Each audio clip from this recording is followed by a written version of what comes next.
একটা মসজিদ আছে, মসজিদে কোবা। প্রতিদিন শনিবার কি অবস্থা নাইম ভাই? আরে উল্টো কথা কোন দিক দিয়ে সমস্যা নাই, এদিক দিয়ে এক জায়গা দিয়ে ঢুকলেছে কেন? সব দিক দিয়ে তো খালি যাইলে এসে মাশাআল্লাহ মসজিদুল কোবা। ঘুমাইতে পারি না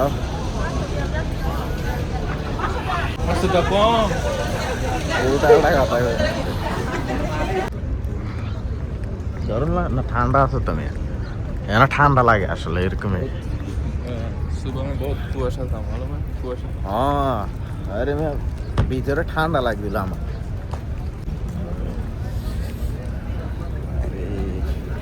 क्या अवस्था है? अभी नींद से उठा यार, कैसे कैसे होता है। बहुत बुरा लगता है।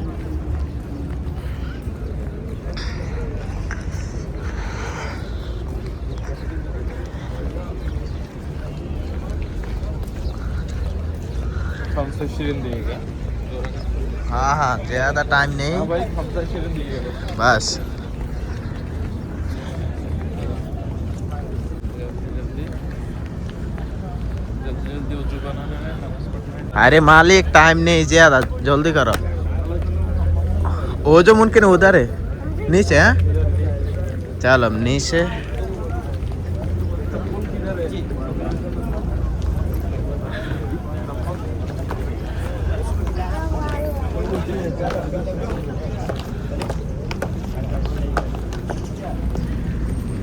माशाल्लाह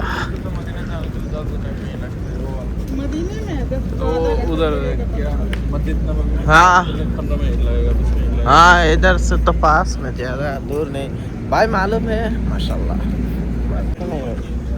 যারা হজ উমরায় গিয়েছেন, মক্কা থেকে মাত্র 5 কিলোমিটার हाँ देखो একটা মসজিদ আছে, মসজিদে কোবা। প্রতিদিন শনিবার বিশ্বনবী মসজিদে নববী থেকে কোবা মসজিদে হেঁটে হেঁটে যে 2 রাকাত নামাজ পড়তেন।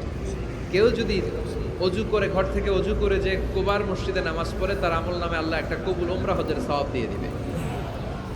এজন্য দেখবেন প্রতি শনিবারে কোবা মসজিদে ভিড়। আমি যতবার গিয়েছি সৌদিতে, প্রত্যেক শনিবারে ওখানে জিয়ারত করি।